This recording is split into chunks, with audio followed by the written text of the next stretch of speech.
Hey guys, Taiga here, and today I'm doing another PC build, and it's also going to be a sub $1,000 PC. So this is going to be the build for November, and since winter season is coming, I decided to do a white and black themed build, and I call it the Oreo.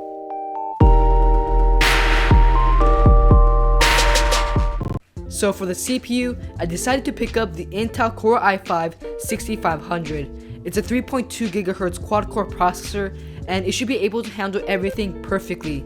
I decided not to go with the overclock model since it's $40 more expensive, and I wouldn't be editing or anything like that, so overclocking wasn't necessary. This PC build will be more towards gaming and an overall balanced PC build. Speaking of gaming, for the GPU, I went with the GTX 1060 6GB graphics card from Asus.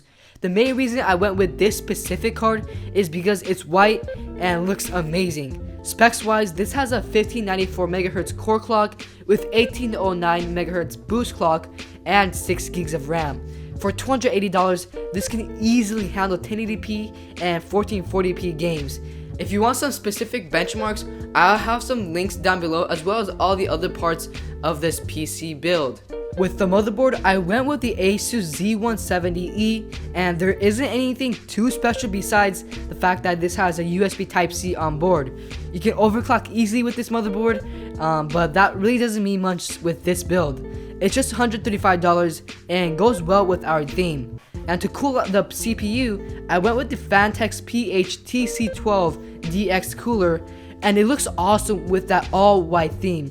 Although the stock cooler that comes with the CPU is fine, it looks terrible, so I picked this up for just under $50. This has fantastic reviews as well and should keep the CPU cool and chill. For RAM and storage, I went with Kingston, and they hooked us up with 8 gigs of DDR4 RAM running at 2133 MHz. 8 gigs should be fine for everyday tasks and gaming. I also picked up a 240GB Kingston Savage SSD. So the SSD will be our boot drive, and we'll download all the major apps here as well. For mass storage, we went with the trusty 1TB hard drive from Western Digital. So here, we'll store all of the other apps and mass media. And to power this entire PC, we went with the Corsair CX550W semi-modular power supply. 550 watt should be plenty enough to drive this entire PC, and since it's semi-modular, we can get rid of any other cables we don't use to help out with cable management. And in closing all of this, I decided to switch things up for once and go with the Corsair 400C. Now, I got the black one, but I highly recommend getting the white Corsair 400C if you're following this white and black themed build.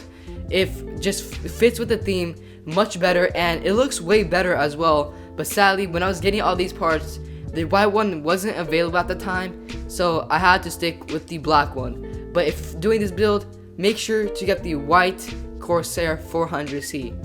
The building experience was overall pretty smooth with the case.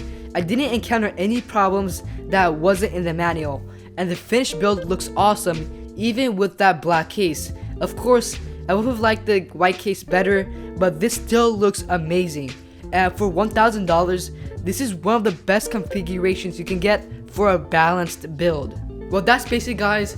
That was the $1,000 PC build for the month of November. So this PC is not meant heavily for gaming or either heavily for editing. It's more of a balanced system that can handle both tasks pretty easily. Well, yeah, if you like this video, make sure to thumbs up and subscribe for more similar content like this. Thanks for watching, guys, and I'll catch you guys in the next video.